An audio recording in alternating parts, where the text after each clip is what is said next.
¿No? Un poco más de sonido ahí, ya. Perfecto. Ya va sonando mejor. Bueno, muy buenos días. Un feliz año para aquellos que no he saludado o no hemos saludado. Algunos de ustedes apenas están regresando de sus tiempos de descanso, de estar tal vez por fuera. A quienes nos acompañan desde sus casas, un saludo especial igualmente. Cuando uno se para aquí, muchas veces, por mucha preparación que haya tenido, mucha o poca, siempre se para uno aquí, creo que Raúl, José, Alfonso, coincidirán conmigo, pasan muchas ideas. Tiene uno todo aquí escriturado de alguna manera, escriturado, pero son muchas las ideas que pasan. Hoy vamos a hablar de qué debo hacer con la injusticia. Pero es un mensaje que, así como han escuchado durante la alabanza, y bendito sea el Señor por esa alabanza tan linda que tuvimos hoy, es un mensaje que se aplica para otras situaciones de la vida, particularmente la aflicción. La injusticia es solamente un camino que llega a nuestro corazón para afligirlo. La injusticia es algo que otros quizá ocasionan o que yo tal vez permití para que otros utilizaran para llegar a mi corazón. Pero con esto quiero decir que el mensaje de hoy tiene una aplicación mucho más amplia.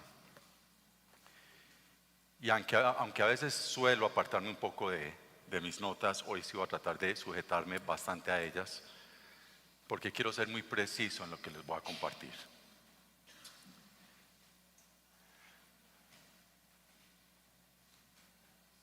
Durante diciembre, esta iglesia tuvo un tiempo muy especial de tener invitados. Los invitados empezaron a llegar desde tiempo de acción de gracias, invitados desde el Canadá que nos ayudaron a armar todo lo que fue el Belén en vivo.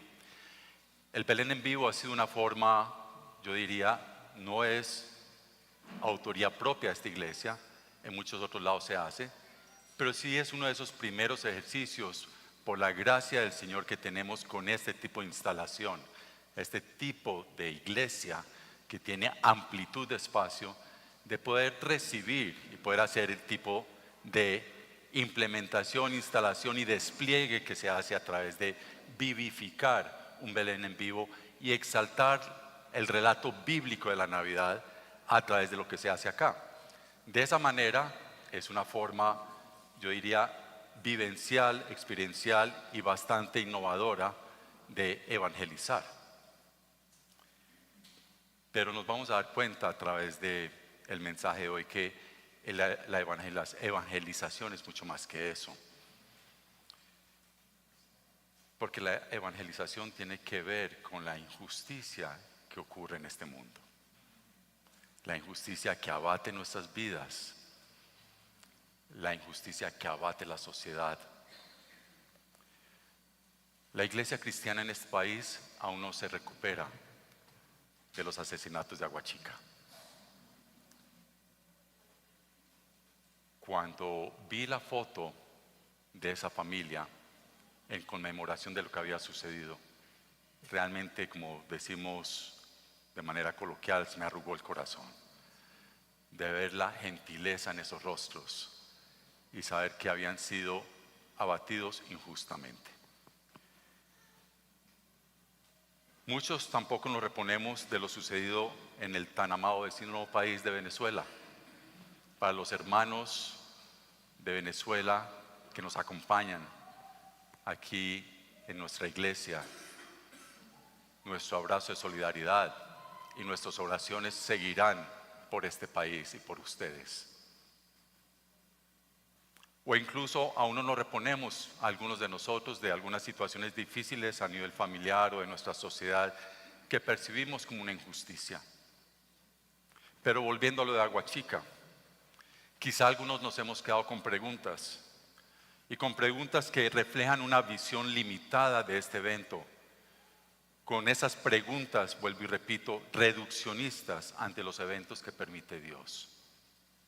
Preguntas como, ¿cuál fue el motivo humano para que una pareja o una familia de Dios pase por esto? Si eran buenos. ¿Por qué si somos cristianos somos pasados por un asesinato de estos tan injusto. Y para volver esto como más tangible, imagínense que esto hubiera sucedido aquí en el Redil del Oriente. Imagínense las preguntas que ustedes estarían levantando si mi esposa y yo con mis 2 hijas estuviéramos por ahí compartiendo en jardines, en cualquiera de los lugares comerciales de este Redil del Oriente, y de repente llegan y somos sicariados. O si la familia José Alfonso, o cualquiera de las familias aquí presentes. No tenemos que poner a los pastores o líderes en acción en este imaginario. Es un evento difícil de comprender y sobrepasar humanamente. Y probablemente aparecerían preguntas: ¿por qué sucedió esto? Y tengo que decirlo, aunque somos cristianos, empezamos a caminar en la línea de la morbosidad, de empezar a recrear ciertas suspicacias, y eso es morbo, que empiezan a explicar humanamente por qué sucedió eso. Muchos han dicho que lo de Aguachica fue un accidente, una equivocación. Yo quiero creer que así fue, pero yo no quiero caminar en esa línea. Hoy quiero caminar en otra línea respecto a ese referente a lo que significa Aguachica. El elemento reduccionista, y cuando yo hablo reduccionista, es no permitirnos mirar con la mirada de Dios, con nuestra limitada mirada humana, pero procurando a partir de las Escrituras poder mirar con la mirada de Dios. Eso es a lo que yo me refiero con una mirada, una interpretación, un imaginario reduccionista.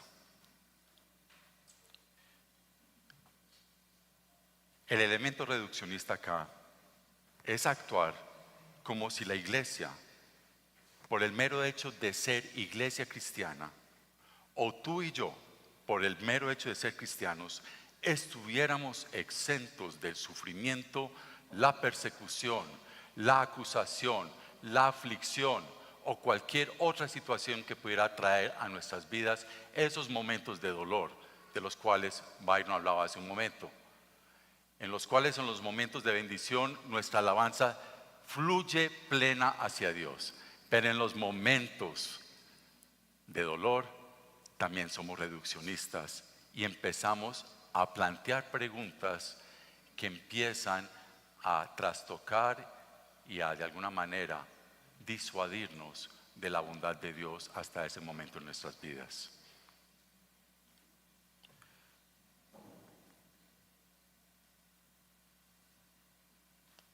Alcanza a asomarse a veces en nuestra mente y corazón la pregunta: ¿dónde estaba Dios en esto?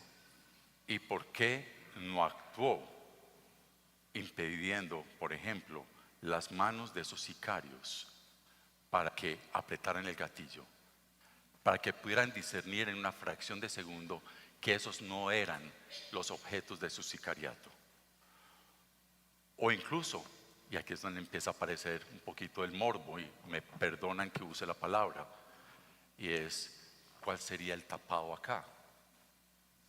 Y entonces, nosotros que somos justos, empezamos a levantar una mirada injusta.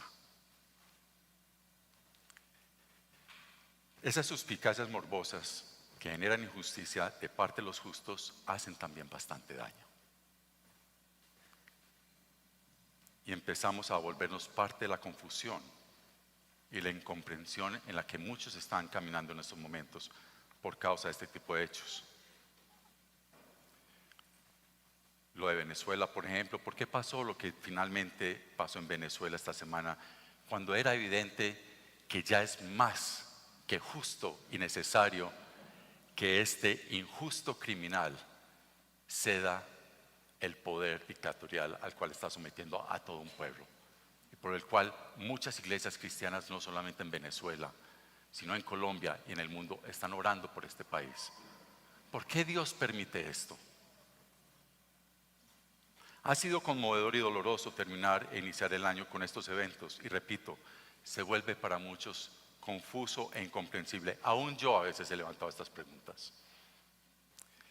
Pero acabamos de salir de la Navidad, acabamos de iniciar el año con 2 predicaciones extraordinarias acerca de lo que yo llamaría cómo iniciar el discipulado en este 2025.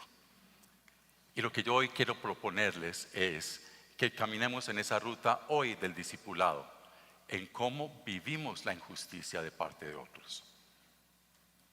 Porque cuando asumimos estas preguntas, y vuelvo y le repito, yo he caído en ellas muchas veces, nos quedamos muy cortos de la mirada que deberíamos tener como creyentes en Cristo, por tratar de querer entender humanamente los eventos. Perdemos de vista cómo la divina palabra de Dios y Dios nos están orientando a comprender qué significa la injusticia en nuestras vidas. No la queremos. Y seamos honestos, nadie quiere pasar por eso. Ni queremos la aflicción, ni queremos el dolor, ni queremos la injusticia, ni queremos la tristeza. No queremos nada de eso. Y el primero que levante la mano y diga que sí quiere eso en sus vidas, pues yo seré un poquito escéptico de creerle. No queremos eso.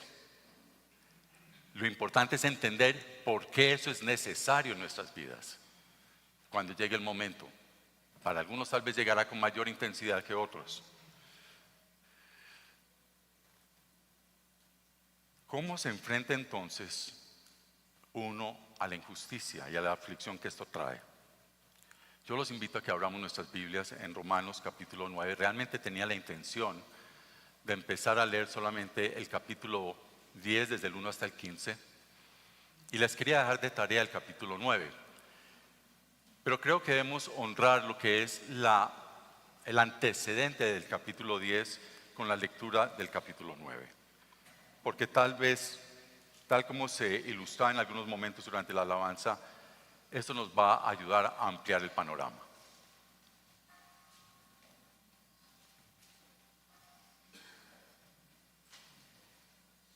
Y en algunas de sus Biblias están utilizando la Biblia de las Américas. Ahí van a encontrar que precisamente en el capítulo 9, versículos 14 al 24, que es lo que primero vamos a leer para llevarnos a fondo al capítulo 10, versículos 1 al 15, allí van a encontrar que dice precisamente: Dios no es injusto.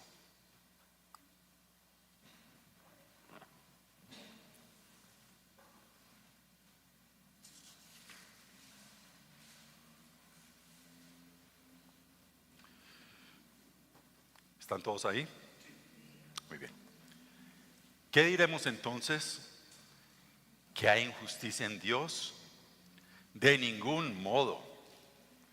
Porque Él dice a Moisés: tendré misericordia del que yo tenga misericordia, y tendré compasión del que yo tenga compasión.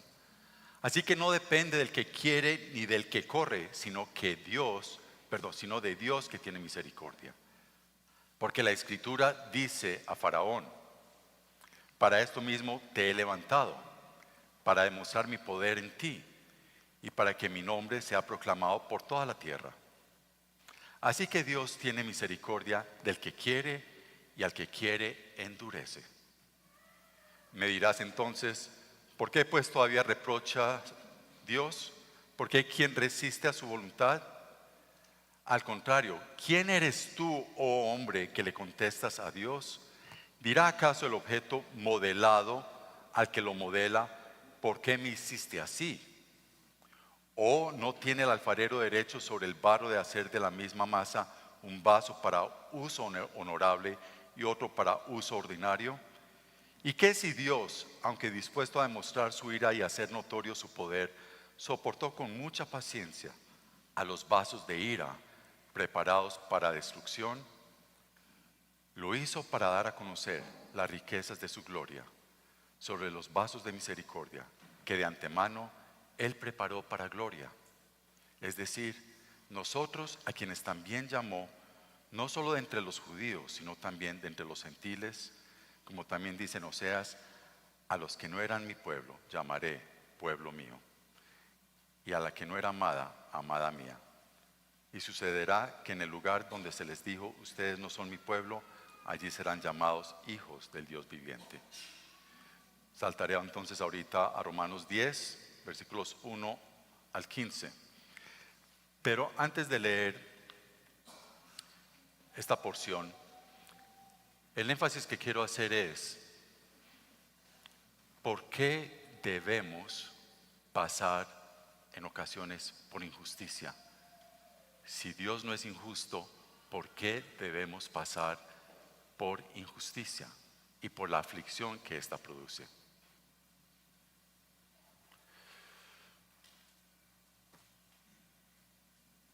Razón del tropiezo de Israel, pero vamos a ir hasta el 10.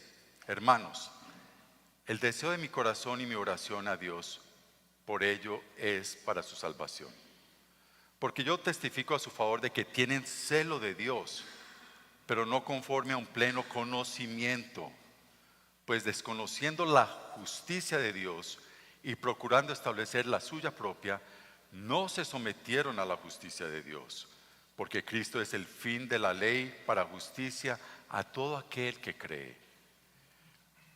Pues Moisés escribe que el hombre que practica la justicia que es de la ley vivirá por ella.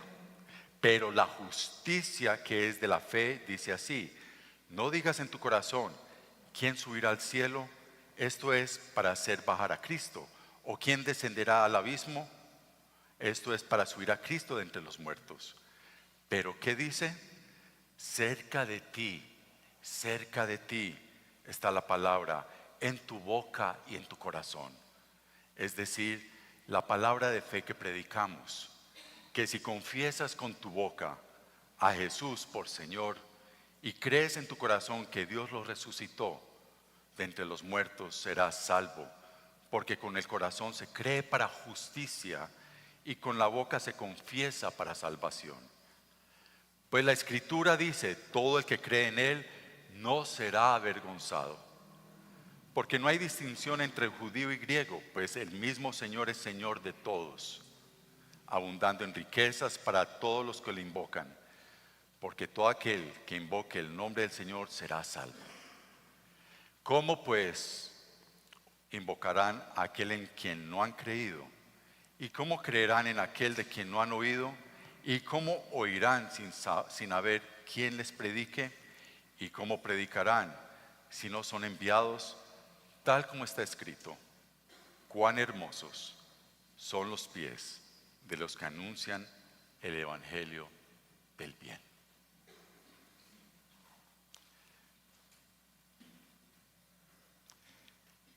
¿Qué hago entonces con los actos de injusticia humana alrededor mío?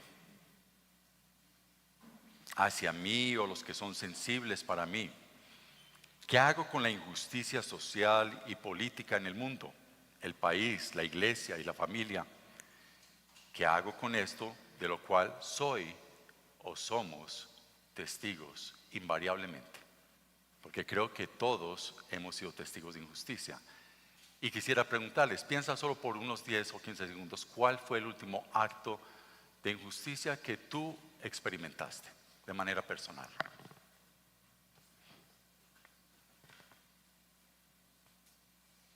Y te voy a hacer una pregunta más difícil todavía.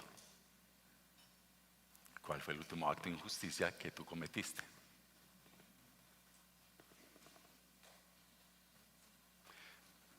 Porque ni somos exentos de recibir injusticia, y de acuerdo con nuestro caminar, muchas veces no somos exentos de cometer injusticia. Mientras preparaba este mensaje, recordé varias cosas. Una de ellas que la voy a relatar en un momento, pero la primera es: ¿qué relación tiene esto con el crecimiento de la iglesia? Y tiene todo que ver, porque la iglesia en los últimos 2000 años ha crecido a partir de la injusticia, de la persecución, del martirio. Y la persona más cercana a la cual yo he estado como mártir, después de obviamente una relación personal con Cristo Jesús, es un hombre, un autor que se llama Joseph Ton, que nos visitó en Colombia hace tal vez unos ya 12, 13 años. Yo tuve la oportunidad de estar con él nuevamente hace unos 11 años en calidad de intérprete. Es un pastor rumano que vivió la época de la persecución comunista a la iglesia cristiana en Rumania. Vivió la dictadura de Ceausescu, quienes son tal vez más o menos contemporáneos. Recordarán a este dictador rumano siendo ejecutado un 25 de diciembre de manera televisada en el año 1989. Y él sufrió la persecución. Él relata cómo a veces era literalmente torturado durante 10 horas seguidas todos los días por haberse opuesto al régimen dictatorial de Ceausescu, al régimen comunista. Y como muchos de sus compañeros y hermanos cristianos eran literalmente amarrados a cruces, simulando la tortura de Cristo, y eran picados con hierros candentes, y en las llagas se les echaba sal. Entonces se levanta la pregunta: ¿por qué tal grado de maldad y de injusticia sobre hombres y mujeres que seguían a Cristo? Precisamente por esa misma razón. Por esa misma razón. Y ahorita lo vamos a entender más claramente. Pero él dice lo siguiente en su libro que se llama Sufrimiento, Martirio y Recompensas en el Cielo. El sufrimiento, el dolor y la muerte son el lado presente, no deseado y odiado de la existencia humana. Hacen parte de la historia de la humanidad. Nadie puede escaparse. Nadie puede escaparse. Son el punto de partida para la búsqueda de significado de la humanidad y materia para su poesía, drama y filosofía. Hasta acá las palabras de este autor, pastor, evangelista y mártir rumano, Joseph Thon. Yo añadiría a sus palabras lo siguiente: son materia para entender cómo acercarnos a Cristo y ser testigos suyos en este mundo imperfecto del cual la injusticia es parte de su naturaleza. Para exponer por qué y cómo debemos enfrentar la injusticia a partir de este texto de Romanos 10, 1 al 15, yo les voy a proponer que visualicen una escalera de 3 peldaños. Como no tengo una escalera de 3 peldaños aquí a mi lado, entonces aquí tenemos un escenario de 3 peldaños. 1, 2, 3. ¿Listo? Grado 0 es donde ustedes están. Pero desde la exposición que voy a hacer, ustedes, la mayoría de ustedes, ya no están ahí en grado 0. Listo. Esas 3 escaleras, o esos 3 peldaños de esta escalera, es una forma figurativa de cómo quiero llevar el desarrollo del texto de Romanos 10, 1 al 15.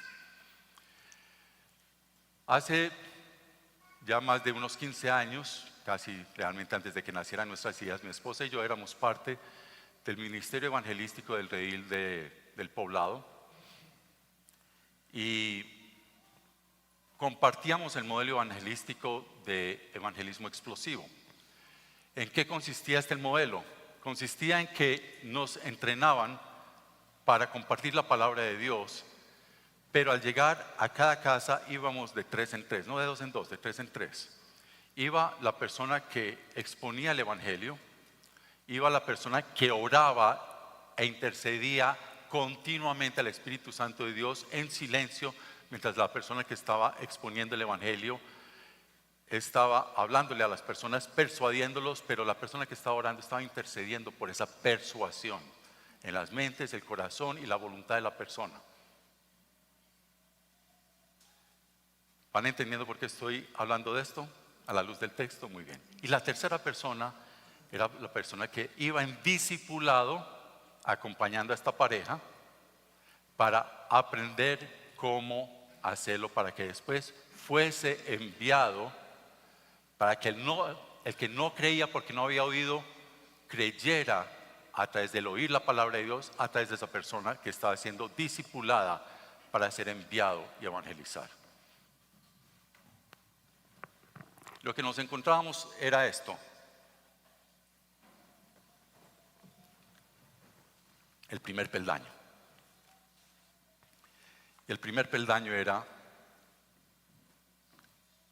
personas que era necesaria llevarlas hasta allí del grado cero, de verse como personas totalmente justas, a ser conscientes de su propia injusticia.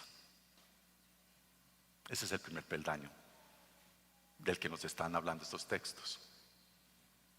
La persona que creía ser más que el alfarero necesitaba verse como una pieza en barro, cruda, llena de cosas que necesitaban ser sacadas de su vida por las manos del alfarero. Es decir, piedrecillas y suciedad de injusticia que estaban dañando la pieza del alfarero.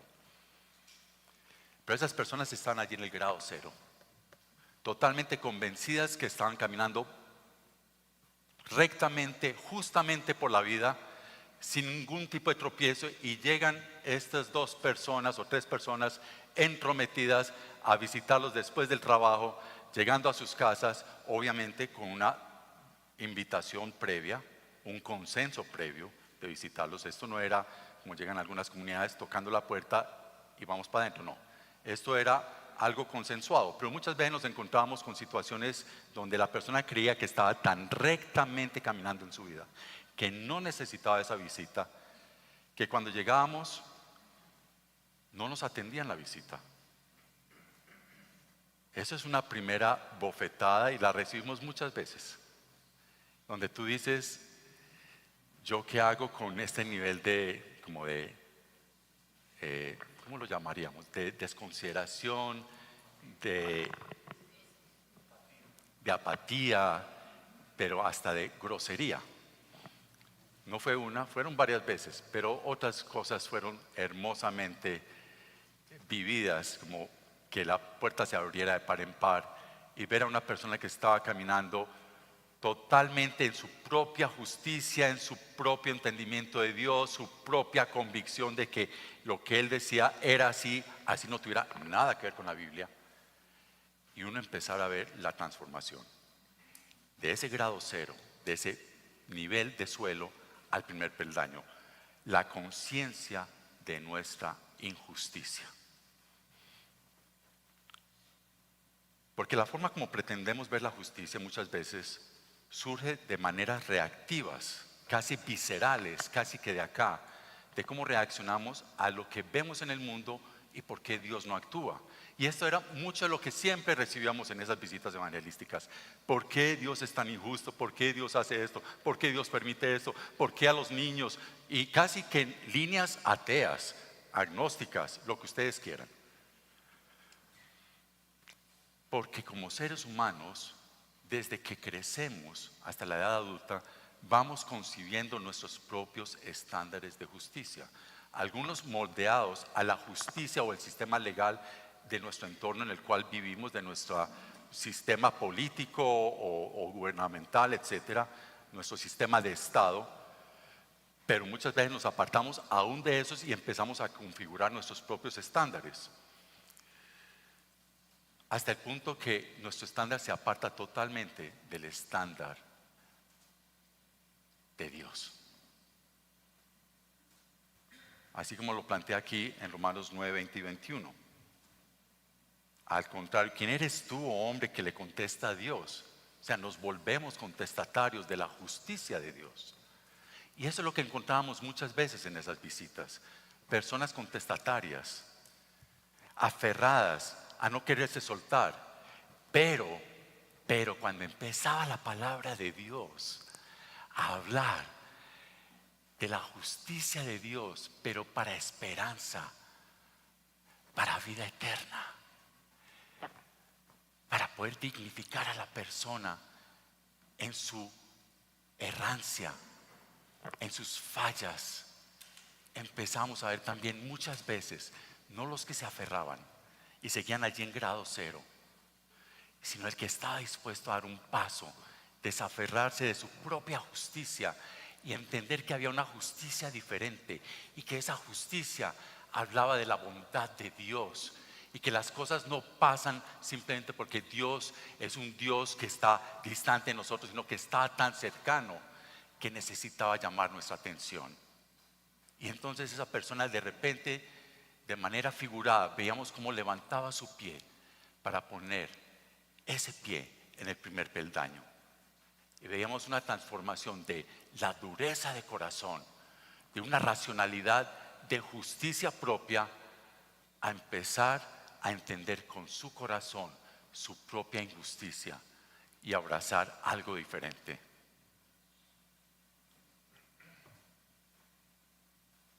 A quienes se quedaron en el grado cero, después de hora y media, 2 horas de estar en esas casas, nos tocaba hacer como dice la palabra de Dios, dar una vuelta y sacudir el polvo en nuestros pies. Y eso es supremamente doloroso, doloroso. Pero cuando sucedía lo otro, que la persona veíamos, intuíamos, percibíamos que lograba desaferrarse a su propia justicia y ponía ese pie en ese primer peldaño, veíamos una transformación que para los que somos papás es como dar a luz o al menos ayudar a que se dé un alumbramiento, porque empezamos a ver un nuevo nacimiento en la persona, un corazón transformado, la sequedad de los huesos, como dice Ezequiel, empezamos a verlos cubrirse de una nueva piel, de una nueva carne, de un nuevo corazón. Era empezar a ver cómo los ojos se les abría y cómo lograban entender que ya no eran los que miraban por encima del hombro a otros, sino que en ese primer peldaño ya tenían una mayor claridad del horizonte al cual antes no eran capaces de mirar y de entender o descifrar. Eran ya capaces de ver un poquito sobre el hombro, no con orgullo, sino para entender, es que yo era o soy como cualquier otro. Delante de tus ojos, Dios, soy tan injusto como todos los que yo he acusado y señalado e injustamente tratado.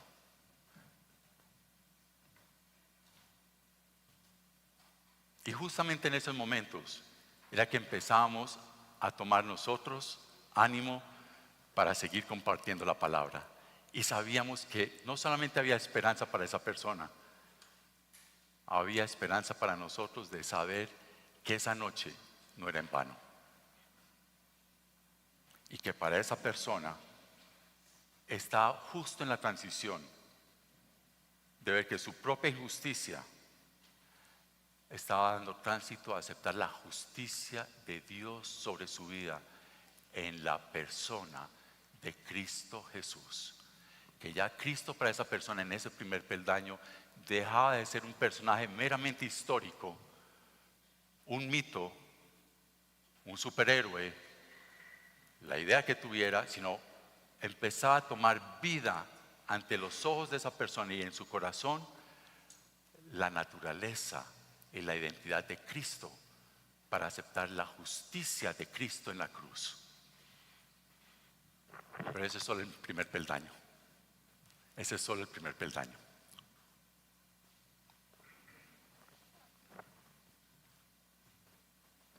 ¿Desde dónde se ve más claro el horizonte? ¿Desde ahí abajo? ¿Desde acá? ¿O desde acá? Desde acá, así sean 30 centímetros, 20 centímetros, desde acá o desde acá. Yo acá solamente los veo a ustedes, prácticamente.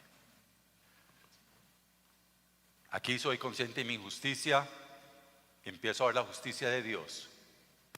Y aquí, por causa de empezar a creer en Cristo, porque alguien me habló al oído de Cristo para salvación y para justicia, empiezo a ser testigo de la justicia de Dios.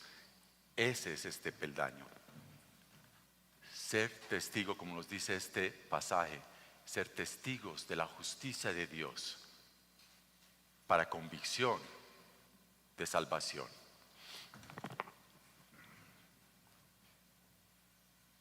Cuando nos paramos en esta escalera y empezamos a subir, las cosas se van viendo más nítidas, más claras en la dimensión de lo que Dios nos quiere y nos permite ver, más completas, más diáfanas, más definidas, más ajustadas y aplomadas con la palabra de Dios. Ya no con mi raciocinio, ya no con mis propios moldes, sino con el molde de la palabra de Dios.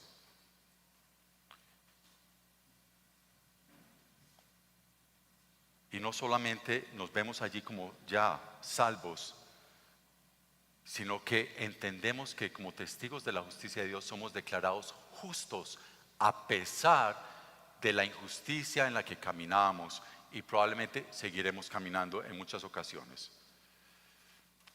Allí parados en ese segundo peldaño, ponen su pie, como lo han puesto muchos de ustedes, los que finalmente deciden que delante de Dios nuestro raciocinio es tan limitado y confuso que, como diría Jeremías, más engañoso que todas las cosas es que nuestro corazón. ¿Quién lo conocerá o quién lo escudriñará? Yo, dice el Señor, que conozco y pruebo el corazón y los pensamientos, para dar a cada uno ¿qué? Según sus caminos, según el fruto de sus obras. En este segundo peldaño pasamos a que el corazón no solo es consciente de la injusticia, y no estoy hablando de la mente, del corazón, como una forma en la cual el texto y los autores de la palabra de Dios muchas veces usan el corazón para centrar allí toda la disposición de la fe y de la voluntad para creer en Él. Allí se hace consciente el corazón. No solamente la injusticia en la cual se vivía, sino de la justicia para la cual hemos sido apartados para caminar en Él, para abrazar esa justicia y para darle la orden a nuestra mente, para que sean corridos de ella todos los argumentos, todas las autojustificaciones, todos los raciocinios que pudieran ser una muralla que impidan el pasar de la mano de Dios sobre nuestras vidas a tocarla, a poderla transformar. Como dice este texto, cerca de ti, ahí en ese segundo peldaño, cuando somos testigos de la justicia de Dios, cerca de ti está la palabra, en tu boca y en tu corazón, la palabra de fe que predicamos, que si confiesas con tu boca a Jesús por Señor y crees en tu corazón que Dios lo resucitó de entre los muertos, serás salvo, porque en el corazón se cree para justicia y con la boca se confiesa para salvación. Muchas veces cuando llegamos a este momento, se trataba de lo siguiente: la persona ya era consciente de su injusticia, ya había pasado el peldaño 1, estaba en el peldaño 2 tratando de luchar un poco. ¿Cómo así que yo tengo que tomar una decisión radical en mi vida?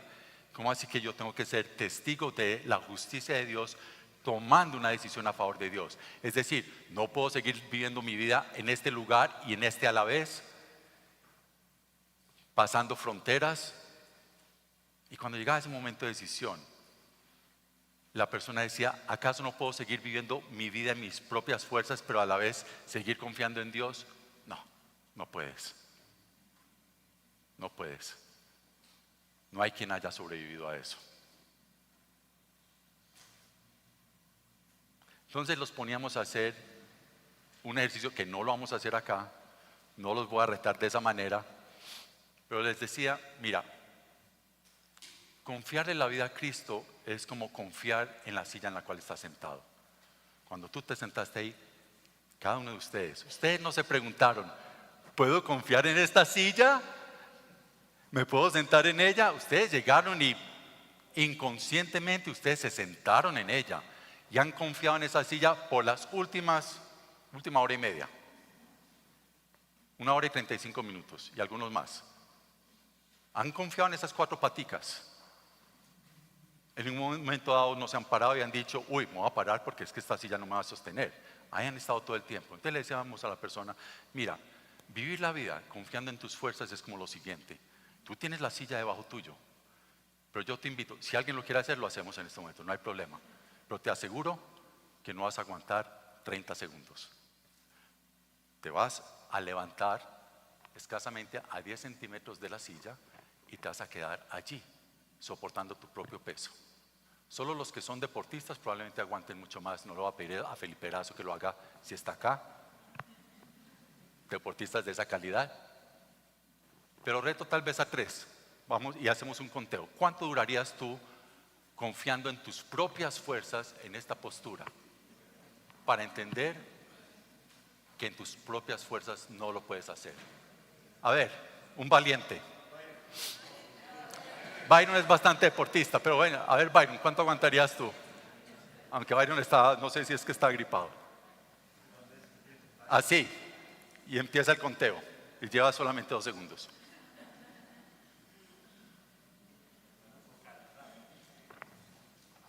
Y no importa si dura 1 minuto, que dure 1 minuto y medio, estamos hablando de la eternidad.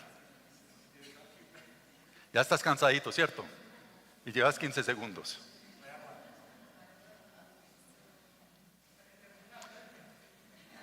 Byron, que no te venza el orgullo, por favor. Ya le están temblando las piernas. Siéntate si quieres, son 35 segundos ya, dale, siéntate. Duro, ¿cierto? No es fácil. Así es la vida sin Cristo. Así es la vida sin Cristo. En ese peldaño 2, la persona entiende que necesita a Cristo y que necesita la justicia de Cristo en la cruz y que necesita que lo cubra y que necesita que lo sustente y que necesita que lo soporte cada segundo del día y que ya está cansado o cansada de hacer ese ejercicio, de apoyarse en sus propias fuerzas cada día de su vida. Y sé que algunos van a correr a la casa a hacer el ejercicio a ver cuánto duran. Y háganlo, pero cuando lo hagan, recuerden esto: Cristo tiene el poder de sostenerlos, de abrazarlos, de cuidarlos, de soportarlos, no solamente en este sentido, de soportarlos, de soportarnos nuestras injusticias cada día de nuestras vidas hasta que estemos en su presencia. No solo por 35 segundos, no por 40, no por 1 minuto, todos los días hasta que pasen a su presencia y por la eternidad. Así que antes ya hace el ejercicio, pero recuerda eso. Así que en nuestras salidas evangelísticas, cuando eso sucedía, cuando la persona comprendía que ya no era para justicia propia, sino que era por la justicia de Cristo, que era posible vivir con una mirada ya no puesta en el acá, sino la mirada distante en la eternidad. Créanme que pocos gozos y júbilos en la vida hay como ver esa transformación. Y quienes han participado de la evangelización o la conversión de alguien saben de qué estoy hablando. No hay gozo que se iguale a eso. No lo hay. No lo hay. Es indescriptible. Es memorable. Y así como es memorable tener que sacudirse el polvo de las sandalias, dar la vuelta y salir de un lugar de estos, así de memorable e indescriptible es vivir la conversión de una persona. Cuando llega a ese punto de entender que es por la justicia de Cristo. Porque como dice, para esto te he levantado, para demostrar mi poder en ti y para que mi nombre sea proclamado por toda la tierra. Es hermoso, es sobrenatural, es impactante, no solamente ver esa conversión, sino participar de ella. Porque eso nos lleva al tercer peldaño. Aquí en este punto, también de manera ilustrada o figurada, en este punto, aquí donde estoy parado, es cuando la persona ya es testigo de Cristo para cumplir el cometido para el cual nos habla este texto. Pero llegar a este punto implica entender que aún las injusticias que muchas veces vivimos son precisamente para poder llegar a este punto. Las injusticias no es porque Dios sea injusto. Las injusticias es el medio por el cual nuestra obstinación nos llevó al punto donde Dios quiere atraer nuestra atención. Entonces dice Joseph Ton, este autor rumano y pastor y perseguido y evangelista, que durante esas 10 horas de tortura, el comandante a cargo de la tortura le decía: yo he estado torturando por 10 horas durante días enteros y usted nunca se enoja contra mí. Yo estoy acostumbrado a percibir el odio de mis acusados, de mis torturados, pero su mansedumbre y su sonrisa son insoportables. Y lo único que puedo hacer es de alguna manera sonreírle a usted también. Entonces cuenta Joseph Ton, como muchos de los torturados por causa de la injusticia que estaban viviendo, pero por el testificar de Cristo en actitud, palabra y por lo que salía de sus bocas, muchos de los soldados torturadores fueron convertidos. Y al ser convertidos, adivinen qué pasó, fueron a su vez torturados. Pero así es como crece la iglesia. La injusticia que la iglesia o que cada uno de ustedes a veces tiene que vivir es necesaria, porque es donde se evidencia cómo ustedes pueden estar en este tercer peldaño, ser testigos de Cristo, para que otros puedan llegar a ser salvos. Ustedes conocen la historia de los mártires cristianos.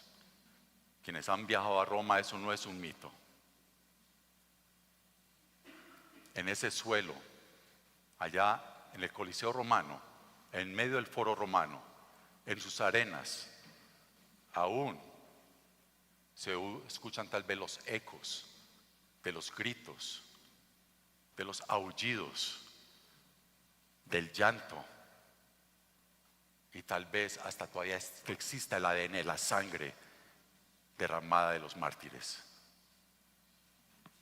Miles y miles. Pero Josefo cuenta, como cronista, que muchas veces cuando pasaban delante quien tenía la última palabra y tenía la autoridad del emperador romano para perdonar a un cristiano que iba a pasar a ser despedazado, crucificado, lo que fuera, en ese foro, se le preguntaba: ¿estás dispuesto a renunciar a Cristo para salvar tu vida? La respuesta de los mártires: estoy dispuesto a morir por Cristo para salvar mi vida. Estoy dispuesto a morir por Cristo para salvar mi vida.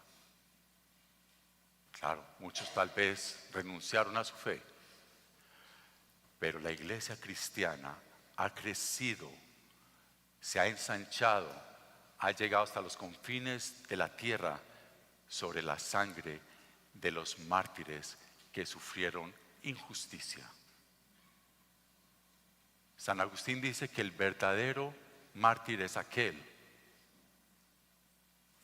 que está dispuesto a sufrir injusticia por proclamar o diseminar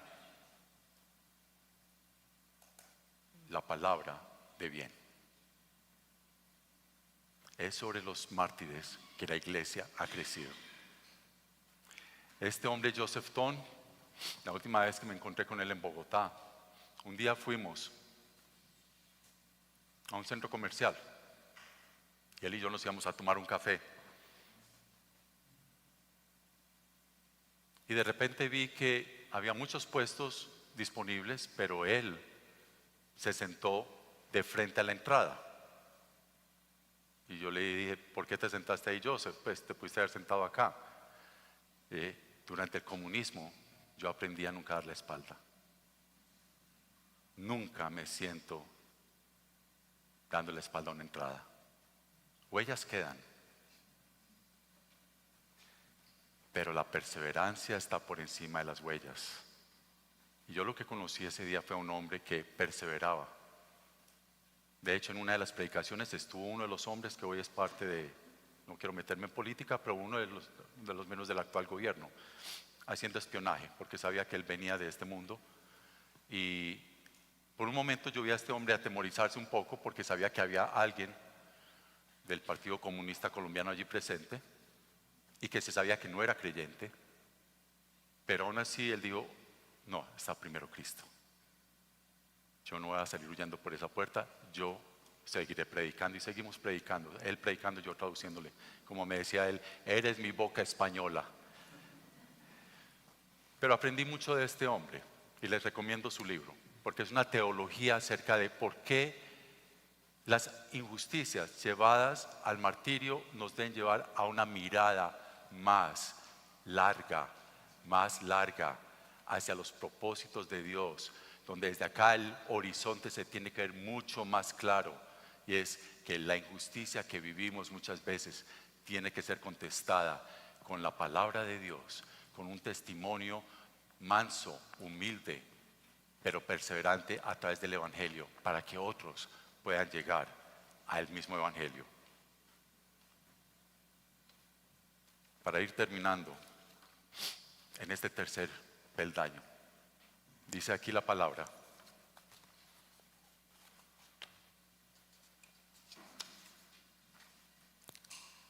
¿cómo pues invocarán a aquel en quien no han creído? ¿Y cómo creerán en aquel de quien no han oído? ¿Y cómo irán sin haber quien les predique? Quiero aquí hacer el paréntesis, no es solamente los que nos paramos acá. Todo el que abre su boca para compartirle a otro, persuadirlo y llevarlo a Cristo, está predicando. ¿Y cómo predicarán si no son enviados? Tal como está escrito: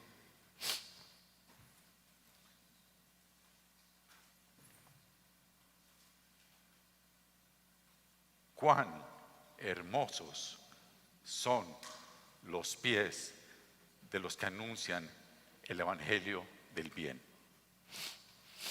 Este es el peldaño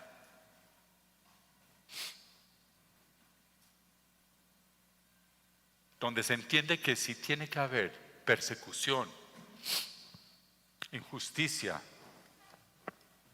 y martirio, es porque justo en esos momentos en que eso se da, también se predicará el evangelio. Donde haya un asesinato, que esté presente el evangelio. Donde haya un robo, que esté presente el evangelio. Donde haya una acusación, que esté presente el evangelio. Esteban, Pablo y todos los mártires de hace 2000 años entendieron esto. En este peldaño se responde con claridad a lo que allá en grado cero se ve confuso y lleno de orgullo y autojustificación. porque es la palabra del Evangelio la que todo lo aclara, todo lo aploma y lo pone en la debida justicia de Dios. Desde este peldaño, el sufrimiento y el dolor, la injusticia y la espera toman sentido porque conducen a Cristo, y no hay mayor sentido en la vida que este. Y no hay mayor sentido en nuestras vidas que darle gloria eterna a Él. Y es el peldaño desde el cual tus pies, los que anuncian las buenas nuevas, las buenas noticias de esperanza y de una justicia divina que te cubre, es el peldaño en el cual tus pies empiezan a ver. Allí se ve los rastros del polvo que tal vez tuviste que sacudir. Se ven las lágrimas de aquellos que lloraron sobre tus pies al compartir el Evangelio. Se ve la sangre de aquellos que antecedieron para que eso fuese posible. Porque tal vez no te has preguntado cuánta sangre ha tenido que ser derramada en esta Colombia, en los territorios, para que tú pudieses comprender la palabra, escucharla, recibir a alguien enviado. Cuánta sangre ha tenido que ser derramada a través de los siglos para que justo en este momento tú pudieses escuchar la palabra de Dios. Es aquí donde se ven hermosos los pies del que estuvo dispuesto a dar un paso más creyendo en Cristo, de aquel que estuvo dispuesto a encarnar a Cristo y caminar con Él en sus vicisitudes y sus dolores y sus luchas, aún en sus caídas, en sus deslealtades y sus infidelidades, pero por causa de perseverar sobre los montes y sobre los collados y sobre los caminos más adversos, los pies de ese que estuvo dispuesto a abrir su boca a pesar de la vergüenza, pero creyéndole a esta palabra que el que crea en Él no será avergonzado. Por causa de esos, tú estás caminando con Cristo y te antecede una historia de más de 2000 años de los que estuvieron dispuestos a ampollar sus pies, a dañar sus pies, a trasegar largos caminos para que esa palabra llegara a aquel que necesitaba ser transformado. Es en ese peldaño último de esa escalera donde ser testigo de Cristo hermosea tus pies. Este no es un peldaño de orgullo. Este no es un peldaño de orgullo. El peldaño de orgullo está allá abajo. Este es un peldaño de la mayor humildad posible que el ser humano pueda experimentar. Porque significa exponerse a la vergüenza y a la injusticia, pero creerle a Dios que no habrá ni vergüenza ni injusticia partiendo de Él. Y este es el peldaño donde se tiene la oportunidad de encarnar al sufriente, al siervo sufriente de Dios, al Cristo Jesús. Porque estar en este peldaño no es sin consecuencias, no lo es. Tiene consecuencias humanas, pero tiene consecuencias eternales. ¿Y hacia dónde va a estar tu mirada puesta? ¿Hacia la humana o hacia la eternal? Es el lugar donde puedes responder: ¿qué hago con este sufrimiento, con esta injusticia? Y tu respuesta espero que sea como la de Cristo en la cruz: perdónalos porque no saben lo que hacen. Pero en lo que a mí respecta, viviré conforme a tu palabra y a tu promesa que dice allí en Mateo 5, capítulo 5, versículo 10. Bienaventurados los que sufren injusticia. ¿Por qué? Porque ellos verán el reino de los cielos. Vamos a orar.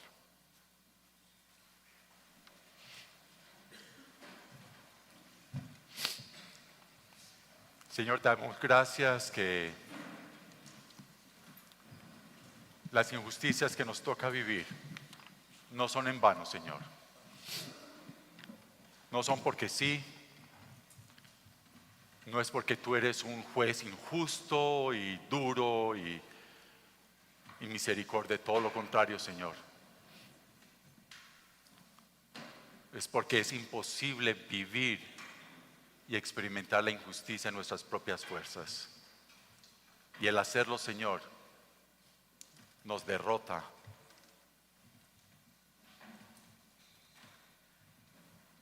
Aunque es difícil decirlo con la boca, Señor, pero gracias por los momentos difíciles. Aun cuando otros nos han increpado y nos han tratado injustamente, porque nos han llevado a ti. Pero ayúdanos, Señor, a que en esos momentos de nuestra boca no salga ni maldición, ni murmuración, ni raíz de amargura, ni autojustificación, ni frases contestatarias hacia ti, Señor, sino que ayúdanos a recordar que son los momentos para los cuales tú nos has preparado tal vez para ser enviados a otros, para que otros puedan oír y a través del oír poder creer y a través del creer poder ser salvos para justicia en Cristo Jesús, Señor nuestro. ¿Quién más injustamente tratado que tú, Señor Jesús? ¿Quién ha llevado sobre sus lomos, sobre sus carnes, sobre su corazón la mayor injusticia de la historia de la humanidad, sino tú? Así que ayúdanos a comprender que en aquellos momentos donde somos tan injustamente tratados, somos siervos tuyos para ser testigos de Cristo a través del Evangelio,